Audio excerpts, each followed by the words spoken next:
Hindu calendar के अनुसार छठ पूजा को कार्तिक मास के शुक्ल पक्ष की षष्ठी तिथि को मनाया जाता है। दिवाली खत्म होते ही छठ पूजा की शुरुआत हो जाती है। छठ पूजा के व्रत को सबसे कठिन व्रत माना जाता है। छठी मैया का व्रत रखने वाले तथा इस व्रत को पूर्ण विधि विधान से पूरा करने वाले और कथा सुनने वाले सभी दंपति को संतान सुख की प्राप्ति होती है तथा परिवार में सुख समृद्धि का निवास होता है। तो आइए आज के इस वीडियो में छठी मैया की कथा सुनते हैं और पूजा में छठी मैया का कथा अवश्य सुनना चाहिए, जिससे कि हमारा पूजा संपूर्ण होता है। जो व्रत नहीं रखते उनको भी कथा अवश्य सुननी चाहिए। छठी मैया की कृपा अवश्य बनती है। चलिए स्टार्ट करते हैं वीडियो। उसके पहले छोटी सी रिक्वेस्ट, चैनल को तुरंत सब्सक्राइब कर लें और सारी धार्मिक जानकारी और कथाओं के लिए। प्रिय व्रत नाम के एक राजा थे। उनकी पत्नी का नाम मालिनी था। दोनों की कोई संतान नहीं थी। इस बात से राजा और उसकी पत्नी बहुत दुखी रहते थे। उन्होंने एक दिन संतान प्राप्ति की इच्छा से महर्षि कश्यप द्वारा पुत्रेष्टि यज्ञ करवाया था। इस यज्ञ के फलस्वरूप रानी गर्भवती हुई। 9 महीने बाद संतान सुख को प्राप्त करने का समय आया तो रानी को मरा हुआ पुत्र प्राप्त हुआ।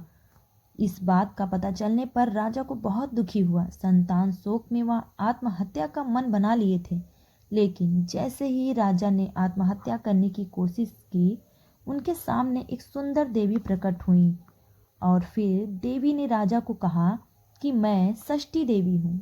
मैं लोगों को पुत्र का सौभाग्य प्रदान करती हूँ। इसके अलावा जो सच्चे भाव से मेरी पूजा करता है, मैं उसके सभी प्रकार के मनोरथ को पूर्ण करती हूँ। यदि तुम मेरी पूजा करोगे तो मैं तुम्हें पुत्र का रत्न प्रदान करूंगी। देवी की बातों से प्रभावित होकर राजा ने उनकी आज्ञा का पालन किया। राजा और उनकी पत्नी ने कार्तिक शुक्ल की षष्ठी तिथि के दिन देवी षष्ठी की पूरे विधि विधान के साथ पूजा की। पूजा के फलस्वरूप उन्होंने एक सुंदर पुत्र की प्राप्ति हुई। तभी से छठ का पावन पर्व मनाया जाने लगा। छठ पर्व के संदर्भ में एक अन्य कथा के अनुसार, जब पांडव अपना सारा राजपाट जुए में हार गए थे, तब द्रौपदी ने छठ व्रत रखा। इस व्रत के प्रभाव से उनकी मनोकामनाएं पूरी हुई तथा पांडवों को राजपाट वापस मिल गया था। बोलिए छठी मैया की जय, सूर्य भगवान की जय।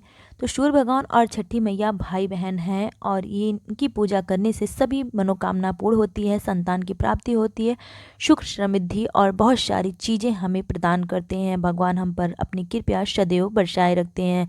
तो इसी तरह चैनल को आप सब्सक्राइब कर लीजिए और फिर लाइक कीजिए। वीडियो को जितना हो सके शेयर कीजिए, जिससे बहुत सारे लोग कथा सुने और इसका फल सभी को मिलेंगे फिर नेक्स्ट वीडियो। तब तक के लिए राधे राधे, जय माता जी। चैनल को सब्सक्राइब कर लीजिए, जिससे और सारी कथाएं धार्मिक पर्व के आने वाले हैं आपको समय से पहले मिल सके।